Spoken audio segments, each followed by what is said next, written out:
ত্রয়োদশ জাতীয় সংসদ নির্বাচনের আগে বিএনপি এখন চূড়ান্ত প্রস্তুতিতে। দলের ভারপ্রাপ্ত চেয়ারম্যান তারেক রহমান সম্ভাব্য প্রার্থীদের কড়া বার্তা দিয়েছেন।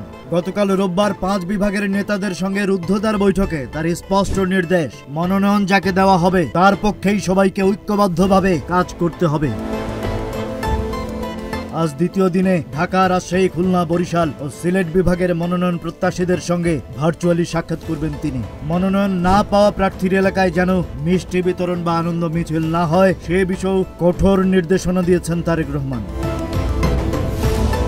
ঢাকার বেশ কিছু আসনে এরই মধ্যে প্রার্থীরা গ্রিন সিগন্যাল পেয়েছেন। ঢাকা 3 আসনে কয়েশ্বর চন্দ্র রায়, ঢাকা 6 ইশরাক হোসেন এবং ঢাকা 8 আসনে মির্জা আব্বাস। তবে সবচেয়ে আলোচিত গুম হওয়া বিএনপি নেতার বোন সানজিদা ইসলাম তুলি, যিনি ঢাকা 14 আসনে লড়বেন।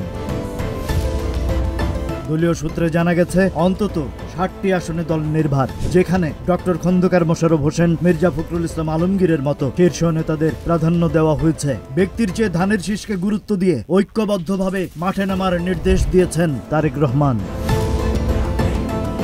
Rajib Raihan, news flash 71।